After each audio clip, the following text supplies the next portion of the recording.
चलिए आगे बढ़ते हैं। जब कोई राज्य अपनी नीयत को खुद लिखने का साहस करता है तो इतिहास करवट लेता है और लगता है कि मध्य प्रदेश अब करवट ले चुका है। भोपाल के Kushabhau Thackeray international convention centre में 2 दिन चली कलेक्टर्स कमिश्नर्स कॉन्फ्रेंस सिर्फ एक प्रशासनिक आयोजन नहीं था, बल्कि एक भविष्य दृष्टि थी, एक खाका जो आने वाले वर्षों में मध्य प्रदेश को विकसित राज्यों की अग्रिम पंक्ति में खड़ा करने जा रहा है। मुख्यमंत्री डॉक्टर मोहन यादव के नेतृत्व में आयोजित इस कॉन्फ्रेंस ने स्पष्ट किया, अब प्रशासनिक प्रणाली की दिशा और दशा दोनों बदलेंगी, क्योंकि लक्ष्य है विकसित मध्य प्रदेश एट 2047 और रास्ता है गुड गवर्नेंस से ग्रेट रिजल्ट। लेकिन हम जो से हमारा स्ट्रक्चर है बना हुआ कि हमारी बैकबोन प्रशासनिक अधिकारी रहते हैं, फ्रंट में निर्वाचित जनप्रतिनिधि रहते हैं और निर्वाचित जनप्रतिनिधियों के साथ प्रशासन की सक्षमता से सरकार काम करती है। इसलिए बेसलाइन पे काम करने के लिए अपने अपने दायरे के अंदर बहुत अच्छे से काम करे और जैसा कि कुछ हमने निर्देश भी दिए हैं, कलेक्टर, सीईओ और अन्य अधिकारी ग्रामीण क्षेत्रों में रात्रि विश्राम करे, सरलता से लोगों के साथ मिले जुले, जनप्रतिनिधियों से संवादहीनता नहीं होना चाहिए, जन सुनवाई में भी लापरवाही नहीं करना है, सीएम हेल्पलाइन की शिकायतों पर ध्यान दे, जिले में अच्छे सुझाव, अच्छे नवाचार जिलों के अंदर और कई योजनाओं में सुधार की गुंजाइश है।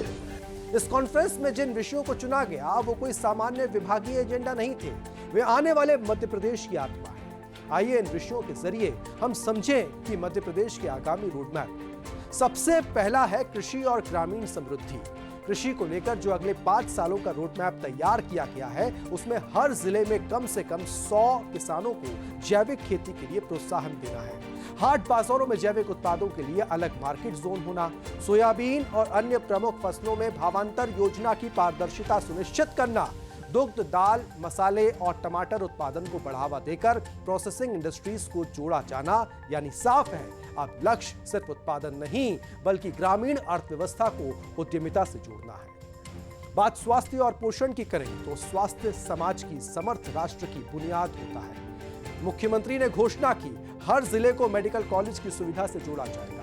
ऐसे में मेडिकल कॉलेजों की संख्या 50 तक पहुंचाना, आयुष्मान कार्ड धारकों की सेवाओं का 100% लाभ दिलाना, क्षय, सिकल सेल और एनीमिया जैसे लक्षित रोगों पर ठोस रणनीति बनाना, पीएम सुरक्षित मातृत्व योजना का सख्त पालन।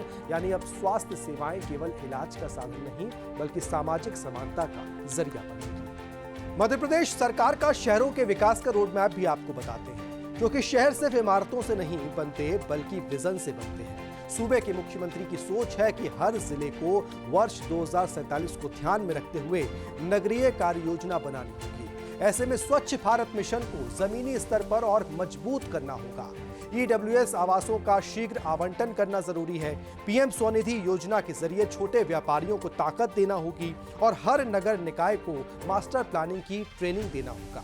हम सब जानते हैं कि यह शहरीकरण का युग है, इसलिए मध्य प्रदेश चाहता है सुनियोजित शहरीकरण, ना कि अव्यवस्थित विस्तार।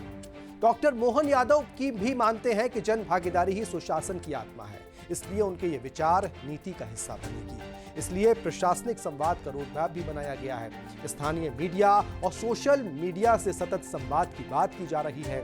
गलत सूचनाओं और अफवाहों का त्वरित खंडन हो, यह भी सुनिश्चित करने को कहा गया है। जिलों में जनसंपर्क विभाग को तकनीकी रूप से सशक्त बनाने पर जोर दिया गया, क्योंकि अब प्रशासन की पहचान दीवार के पीछे बैठा अधिकारी नहीं बल्कि जनसंवाद का हिस्सा बनता लोक सेवक होगा। साल 2028 में मध्य प्रदेश में सिंहस्थ होना है। सिंहस्थ 2028 केवल एक धार्मिक आयोजन नहीं बल्कि वैश्विक पहचान का अवसर है। सिंहस्थ आयोजन की पूर्व तैयारी जैसे कानून व्यवस्था, आवास, यातायात और स्वच्छता पर विशेष जोर देने की बात इस बैठक में हुई है। सांस्कृतिक कार्यक्रमों को स्थानीय युवाओं से जोड़ना चाहती है मध्य प्रदेश की सरकार। यह आयोजन मध्य प्रदेश को संस्कृति, आध्यात्म और समावेशी विकास का प्रतीक बनाएगा।